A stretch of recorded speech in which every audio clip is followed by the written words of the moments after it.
किसी बच्चे की उम्र 15 साल की है, आपने सबको बता दिया कल हमारे बच्चे की बर्थ डेट है, और बच्चे ने भी अपने मित्रों को बता दिया कि कल तुम भी आना, ताकि हैप्पी बर्थडे।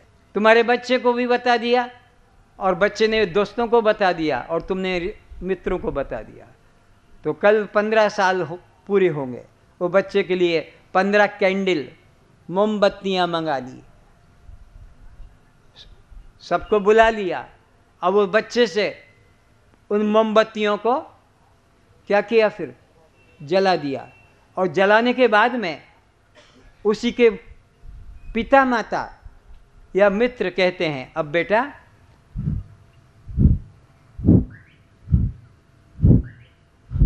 ये पागलपन क्या है?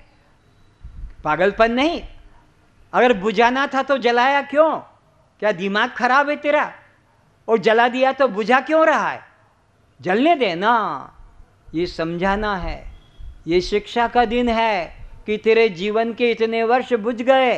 15 साल का तू बड़ा नहीं रहा, बल्कि 15 साल का छोटा हो गया। कहाँ से छोटा हो गया? जो परमात्मा ने तुझे निश्चित काल अपने कल्याण के लिए दिया था, वो तूने ऐसे ही गंवा दिया। इसलिए इस जीवन को नष्ट मत होने दो।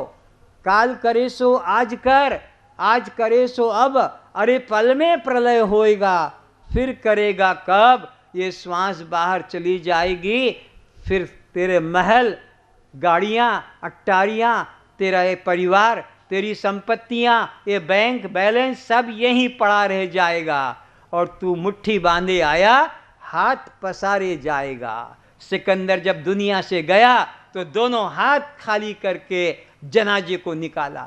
सिकंदर ने अपने मंत्री से कहा, ए मंत्री, मेरा सारा खजाना बाहर करो, मेरे बराबर कोई सम्राट हुआ नहीं। और वो हीरे जवाहरात सोना पहाड़ की तरह ढेर कर दिए। और सिकंदर कहता हो, मेरे बराबर पृथ्वी पर कोई सम्राट नहीं हुआ। लेकिन कोई भाग्य था, पुण्य जग गया और पश्चाताप आ गया।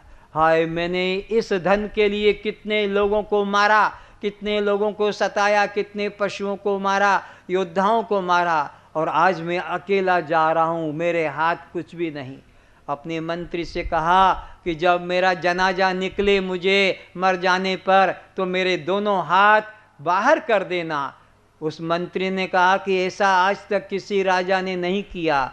उस सिकंदर ने कहा, वो मूर्ख रहे हैं, उनको विवेक नहीं जगा। अब मुझे विवेक जगा है कि दुनिया वाले भी जाने कि सिकंदर ने तो बहुत संग्रह किया, पर जब मर के गया तो दोनों हाथ एम्प्टी हैंड, खाली है। तो ये जीवन मिला है अपने कल्याण के लिए। ये धन यहीं रह जाएगा जो चोरी करके, ब्लैक मार्केटिंग करके, ठगी करके, और जो तुम अपना बनाने में लगे हो, जो दूसरों के जेब से निकाल कर बैठे हो, मौत जाते समय सब छीन लेगी। जो तुमने जीवन भर में दूसरों से लूटा है, छीना है, कमाया है, जाते समय मौत एक एक को नंगा करके भेजेगी। एक यहाँ से कोई सोने का सिक्का कहो कि सोने की अंगूठी कहो कि नोट का कोई पैकेट भी नहीं ले जा सकेगा। तो ये शिक्षा लेने का है कि हमारा जीवन ऐसे जा रहा है, पानी की तरह। ये जैसे बूंद बूंद से खाली हो जा रहा है, ये देखते देखते खाली हो गया। ऐसे ही जीवन भी, किसी का 25 साल खाली हो गया, 50 साल खाली हो गया, किसी का 60 साल, 80 साल। जिस लिए परमात्मा ने जीवन दिया वो काम तो अभी तक हमने किया ही नहीं, इसलिए सावधान होना है। तो ये बर्थडे जो आपके आता है, वो केवल ये विचार जगाने के लिए।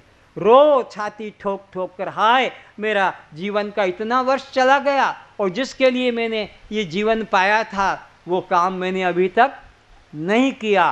प्रतिज्ञा करो, इस साल मुझे सत्य को पाना है, ये साल बिना सत्य को पाए मैं नहीं जाने दूंगा। ये 2012 जो समाप्त होने जा रहा, बिना सत्य को पाए मैं इसको नहीं जाने दूंगा। यानी इसको मुझे 2012 में सत्य को पाना है। कौन जानता है 13 में मैं रहूं या न रहूं। ऐसा मन में प्रतिज्ञा करना है। जन्म दिवस के दिन भी और प्रत्येक दिन के आज का दिन खाली गया, कल के दिन में मुझे परमात्मा को जान लेना है। पर तुम लोग प्लानिंग करते हो, इस साल शादी कर लूँगा, 5 साल बाद बच्चा पैदा करूँगा, 5 साल तक बच्चा पैदा नहीं करेंगे, और इस साल तो मुझे प्लाट खरीदना है, अगले साल छत डलवा दूँगा, इस साल कार लाना है, इस साल मुझे, ये तो प्लानिंग करते हो, लेकिन इस साल मुझे सत्य को पा लेना है। सत्य को पाए बिना ये समय जाने ना पाए। कहाँ किसको विचार आता है? तो ये जन्म दिवस का जो उत्सव मनाया जाता है, ये विवेक जगाने के लिए कि तुम्हारे जीवन के इतने वर्ष चले गए, अब जो बचा है अपना कल्याण कर लो। तो देह दृष्टि से हम सब प्रतिक्षण किधर जा रहे हैं? बोलो। अरे मंदिर में जा रहे हो तो भी मौत के पास जा रहे हो, तीर्थ में जा रहे हो तो भी मौत के पास जा रहे हो, शादी करने जा रहे हो तो भी मौत के तरफ। तुम्हारा घोड़ा तो दिखेगा बारात में, आगे नाचने वाले भी रहेंगे कई हैं, लेकिन तुम्हारा जनाजा जा रहा है मौत की तरफ। हम सब प्रतिक्षण घर से कदम निकालो या न निकालो, बिस्तर पर लेटे लेटे भी मौत के तरफ। मौत कैसे? ये गर्भ से बच्चा निकला, ये गर्भ से बच्चा बाहर आया और एक श्वास ले लिया, एक श्वास मर चुका है। ये बच्चा 1 महीने का, तुम कहते हो 1 महीना ये मर चुका है। ये बच्चा 1 साल का, पर ये 1 साल अपने निश्चित जीवन से मर चुका है। तो तुम लोग भी कितने कितने मरे मुर्दे यहाँ आकर बैठे हो। कोई 70 साल, 75 साल, 60 साल, 25 साल, सब मर के बैठे हैं। तो इसलिए मौत आने के पहले उसको जान लो, मौत आने के पहले उसे जान लो जिसकी कभी मौत नहीं होती है। कस्त्वम, ये वो तत्व है जिसकी कभी मौत, तो मौत आने से पहले उसे जान लो जिसकी कभी मौत नहीं होती है। और मौत आने के पहले उसे नहीं जाना जिसकी कभी मौत नहीं होती है, तो फिर तुम्हें बार बार मरना पड़ेगा, बार बार मरना पड़ेगा। मौत ढूंढ ढूंढ कर तुम्हें मारेगी, कहीं भी चले जाओ, किसी योनि में चले जाओ, ढूंढ ढूंढ के मारेगी। इसलिए मनुष्य का कर्तव्य है कि मौत आने के पहले हम उसे जान लें जिससे कभी मौत आती नहीं, तो फिर तुम्हें भी मौत छू नहीं सकेगी। तो ये मनुष्य जीवन मिला है आत्म उद्धार के लिए, आत्म कल्याण के लिए। पेट तो पशु भी भर लेते हैं, बच्चे तो पशु भी पैदा कर लेते हैं, रहने के स्थान तो पशु पक्षी भी घोंसला गुफा बना लेते हैं, और भयभीत तो पशु भी रहते हैं, और भयभीत तुम भी रहते हो। इसलिए इस मनुष्य जीवन की महिमा अगर है, उपनिषद कहता है उत्तिष्ठतः जागृत प्राप वरान निबोधतः क्षुरस्य धारा निष्ठा दुरत्या दुर्गम पथ तत्कव्यो वदंती। यमराज नचिकेता को कठोपनिषद में कहते हैं, ए अज्ञान निद्रा में सोने वाले भव्य जीवो, जागो जागो जागो, कब तक सोते रहोगे? उठ जाग मुसाफिर, भौर भई अब रैन कहाँ, जो सोवत है, जो सोवत है सो खोवत है, जो जागत है सो पावत है। उठ जाग मुसाफिर। क्या कहा है आप लोगों को? मुसाफिर। आप तो कहोगे हम तो घर में रहते हैं। कोई घर में नहीं रहता है, सब धर्मशाला में रहते हैं। तुम्हारे बाप दादा भी चले गए वो धर्मशाला को छोड़कर, और तुम भी धर्मशाला को छोड़कर जाने वाले हो, और तुम्हारे बेटा बेटी उसमें अपना अभिमान करने वाले हैं। तुम जिस मकान में रहते हो 11 मुर्दे गड़े हुए नीचे पड़े हैं। तुम जिस मकान में रहते हो 11 मुर्दों की लाश जमीन में गड़ी हुई पड़ी है, 11 की, 12वां नंबर अब तुम्हारा है। तुम भी उसी तरफ नीचे जाने वाले हो, और तुम्हारा बेटा अब ऊपर आने वाला है 13वें नंबर का। बस ये संसार इसी प्रकार का है। तो यह जीवन किस प्रकार का हमारा समाप्त हो रहा है, इसे अपने कल्याण में लगाना है। तो देह दृष्टि से हम सब प्रतिक्षण मौत की तरफ जा रहे हैं। तो अब निश्चित करना है अपने कल्याण का साधन। अब मैं आपको जीव दृष्टि से बात कहूँगा जो महत्वपूर्ण है। देह दृष्टि से जो सबकी स्थिति है, देह दृष्टि से सबकी क्या स्थिति है? सब प्रतिक्षण प्रति श्वास किधर जा रहे हैं? घर से यहाँ तक आए हो तो अब भी मरते मरते आए हो, और यहाँ बैठे भी हो तो मरते मरते बैठे हो, और घर भी जाओगे तो मरते मरते जाओगे, और रात को सोओगे तो मरते मरते सोओगे, और कल उठोगे सुबह तो भी बोलो, और दिन भर काम करोगे तो भी मरते मरते। दूसरा, कोई शरीर दृष्टि से सब मर रहे। अब जीव दृष्टि से सुनो तो संसार का प्रत्येक प्राणी जीव दृष्टि से भी एक ही मार्ग की ओर चल रहा है। एक ही मार्ग, हिंदू भी, मुसलमान भी, सिख ईसाई भी, जैन बौद्ध भी, आर्य अनार्य, सब एक ही तरफ भाग रहे, एक ही तरफ भाग रहे। जैसे सुपर साइक्लोन आ जाए तुम्हारे गांव में तो सभी लोग एक तरफ भागेंगे, जिधर उनको वो रास्ता मिल रहा है कि जहां हमारी बचत होगी। तो ऐसे ही संसार के प्रत्येक जीव एक ही तरफ भाग रहे हैं। पशु पक्षी, ए लड़के सीधे बैठो, यहाँ खेलने के लिए आया? तो पशु पक्षी कीट पतंग सब एक ही तरफ भाग रहे हैं जीव दृष्टि से। वो कौन सी जगह है अब वो से समझें। चाहे ट्रेन में जा रहा हो कि ट्रेन के आगे कट रहा हो, लक्ष्य एक है। चाहे वो रस्सी बांधकर झूल रहा हो कि गले में फंदा डाल के लटक रहा हो, लक्ष्य एक है।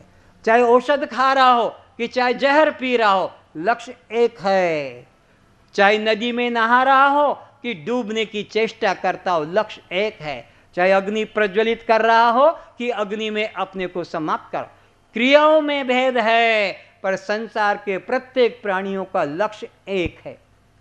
आप कहोगे आधी बात तो समझ में आती है, ट्रेन में जाने वाले की, झूलने वाले की, नहाने वाले की, अग्नि प्रज्वलित करने वाले की, दवा खाने वाले की, और उस मरने वाले के सामने अगर कोई कह दे कि तुझे जो चाहिए सब सुविधा देता हूँ, तो फिर वो आत्महत्या करने को प्रस्तुत नहीं होगा। आत्महत्या करता ही तब है जब लगता कि समाज अब मुझे अपराधों के कारण स्वीकार नहीं करेगा, मेरे से ऐसा असामाजिक कार्य हो गया कुछ और, तब वो व्यक्ति मरने को प्रस्तुत होता है मजबूरी से। तो देह दृष्टि से संसार के प्रत्येक प्राणी मौत की तरफ जा रहे हैं, और जीव दृष्टि से प्रत्येक प्राणी सुख की तरफ जा रहे हैं। हम सब सुबह से उठते हैं रात्रि तक, और रात्रि से सुबह तक किस के लिए? दुख के लिए कि सुख के लिए? कोई ऐसा है यहाँ जो सुबह से रात्रि तक दुख के लिए चेष्टा करता हो? बोलो। हिंदू मुसलमान सिख ईसाई जैन बौद्ध आर्य हर क्षण किसकी खोज करते हो? किसकी तलाश में? सुख की तलाश में। सुख के अलावा दुख तुम्हारा लक्ष्य नहीं है। तो संसार का प्रत्येक प्राणी जीव दृष्टि से सुख की तरफ दौड़ रहा है। अब सुनो और आगे, आज दरिद्रता से मुक्त हो जाओगे। कोई यहाँ दरिद्र अपने को अनुभव नहीं करेगा। आज सब दुख से अपने को मुक्त अनुभव करेंगे, कोई दुखी नहीं बचेगा। पर ध्यान से सुनते रहना, ये दुख कहाँ है और कैसे आता है, सुख कहाँ है और क्यों चला जाता है। तो अब दूसरी बात मैं कहने जा रहा हूं कि दृष्टि के पदार्थों में भेद है पर सुख में भेद नहीं। ये बात अगर ध्यान से तुम सुन लोगे तो तुम अपने आप में अभी तृप्त हो जाओगे। अभी तुम्हारे को कल मार्केट में जाना नहीं पड़ेगा, किसी शोरूम में, किसी दुकान के ऊपर, किसी ज्वेलर्स के पास या किसी गारमेंट के पास या किसी और के पास। क्रियाओं में भेद है, लक्ष्य एक है। ऐसे ही दृष्टि के पदार्थों में भेद है, लक्ष्य तो सुख तो सबके पास एक है। एक नया सूट सिलाना है, कम से कम 3000 रुपया लगेगा। देखना तो 3000 के सूट पहनने वाले को जो सुख मिलेगा, एक गरीब व्यक्ति को 100 रुपये का भी कपड़ा अगर नया मिल जाता है तो उसको वही तृप्ति, वही शांति मिलती है जो 3000 वाले को मिली है। वो गरीब व्यक्ति को, मजदूर श्रेणी के व्यक्ति को 100 रुपये का भी कपड़ा मिल जाता है, वो प्रसन्न रहता है। तुम्हें 10,000 की साड़ी का जो सुख मिलता है, एक गरीब महिला को 200 रुपये की साड़ी भी मिल जाती है तो उसको वही सुख मिलता है। दृष्टि के पदार्थों में भेद है, सुख में भेद नहीं है, ध्यान में रखना।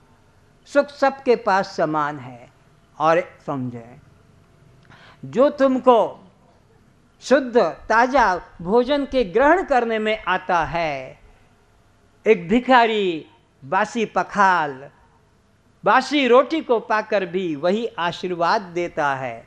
अरे कोई बासी रोटी का टुकड़ा दे दो, अरे कोई बासी पखाल दे दो, भगवान तुम्हारा भला करेगा, आशीर्वाद भी दे दिया और मांग क्या रहा है। अरे कोई फटा पुराना साड़ी सूट दे दो, अरे भगवान भला करेगा, बहुत सर्दी है रात की, तो कोई एक कंबल या कोई मोटा चादरा दे देता है, आशीर्वाद देता है। और तुमको अपने एसी रूम में या तुमको अपने रूम हीटर में लगाकर जो सुख मिलता है, एक गरीब व्यक्ति को सड़क के ऊपर पेपर बिछाकर सोते हुए देखा होगा प्लेटफॉर्म पर, वही सुख जो तुम अपना महल के अंदर डनलप गद्दों के ऊपर लेते हो, एक गरीब व्यक्ति अपनी टूटी फूटी खाट, फटी पुरानी गुदड़ी के अंदर भी वही सुख का अनुभव करता है। दृष्टि के पदार्थों में भेद है, सुख में भेद नहीं, सुख सबके पास समान है। अगर फटे पुराने में सुख न मिलता तो वो क्यों मांगता? किसी भिखारी ने कभी कहा कि मुझे गरम गरम ताजा दाल भात हलवा पूड़ी बना के दो, किसी भिखारी ने ये नहीं मांगा, बल्कि बासी दे दो, फटा पुराना दे दो। फटा पुराने में वही सुख है। और तुम्हारा अनुभव है, जब ब्लैक एंड वाइट टीवी चल रहा था, ब्लैक एंड वाइट, तो जिनके घर में रेडियो था वो थोड़ा अपने को मानते थे, कब हमारा भाग्य जगेगा जब हम ब्लैक एंड वाइट टीवी घर में ले आएंगे। और फिर जब समय विज्ञान का बदला तो फिर कलर टीवी जब आ गया तो तुमने अपने ब्लैक एंड वाइट को बिक्री कर दिया और कलर टीवी ले आए। पर जिसने खरीदा है वो आदमी उतना ही खुश है जितना कि कलर टीवी को तुम खरीद कर अपनी खुशी मनाते हो। जिसके घर में रेडियो ट्रांजिस्टर था, अब उसके घर में ब्लैक एंड वाइट पहुंच गया, खुश है। और जब वह और विज्ञान बढ़ा और वो जो दीवालों पर कैलेंडर की तरह टांगने वाला टीवी निकल गया, तो तुमने ब्लैक एंड वाइट अपना कलर टीवी भी बिक्री करके और उसे खरीद लिया, और उस ब्लैक एंड वाइट वाले ने उसको बिक्री करके कलर। तो तुम जिसको पुराना समझकर बिक्री कर देते हो, एक अपनी कम हैसियत वाला उसको ही खरीद कर अपने को सुखी अनुभव करता है। तो दृष्टि के पदार्थों में भेद है पर सुख में भेद। तुम पुरानी साइकिल पुराना घड़ी बिक्री कर देते हो, नया साइकिल नया घड़ी ले लेते हो, पर जो आदमी पुराना घड़ी साइकिल खरीदता है उसको उतना ही सुख है जितना तुम्हें नए से प्राप्त होता है। अगर पुराने में सुख न मिलता तो पुराना मकान, पुरानी साइकिल, पुरानी कार, कि पुराना तुम्हारा कुछ भी सामान खरीदा नहीं जाता। तो दृष्टि के पदार्थों में भेद है। और आगे सुनो, तुमको सबसे अच्छा मधुर मिष्टान क्या पसंद है? जल्दी बोलो, जोर से।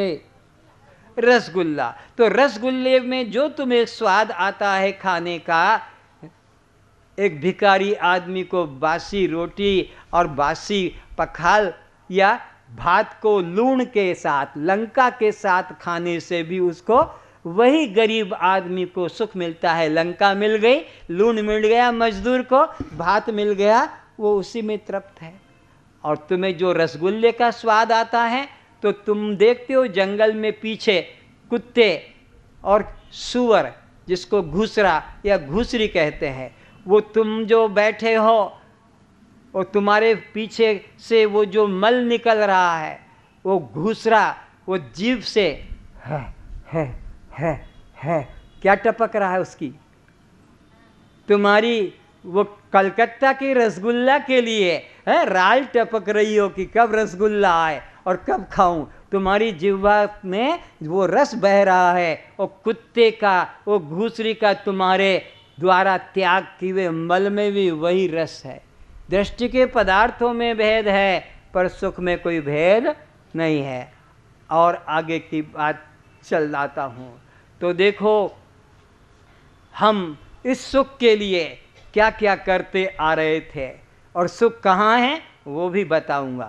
तो आज से 60 साल पहले जितने बैठे हो जेंटलमैन अपना पैंट सिलाते थे, टेलर के पास माप देते थे तो वो नीचे की टांग की चौड़ाई 18, 20 नहीं 28 इंच चाहिए। टेलर कहता है 26 कर दूं, वो कपड़े वाला कहता तेरे बाप का क्या जाता है, कपड़ा मेरा है, 28 इंच करना, छोटा होगा तो कपड़ा फेंक कर पैसा ले लूँगा। 28 इंच का पैंट पहनकर बाबू कुछ दिन चला, धीरे धीरे बोर हो गया। अब कहता है 26 का बनाओ, फिर 26 का कुछ दिन चला, फिर बोर हो गया, 24, फिर 22, फिर 20 और फिर उसके बाद में उसने 18, 16 और 14 इंच नेरो। एक आदमी चढ़ाने को चाहिए और एक आदमी उतारने को चाहिए। और जहाँ जाता है सभा में, कॉलेज में, मीटिंग में कि दोस्त की पार्टी में, अटेंशन मिलिट्री मैन की तरह खड़ा रहता है। कोई कहता है प्लीज सिट डाउन, बोले एक्सक्यूज मी, अरे बैठ जाना, अरे तेरे कहने से बैठ जाऊंगा तो पीछे से तिड़क तिड़क हो जाएगी। इसलिए बेचारा 14 इंच का टाइट पैंट और चला जा रहा है जिधर पुस्तक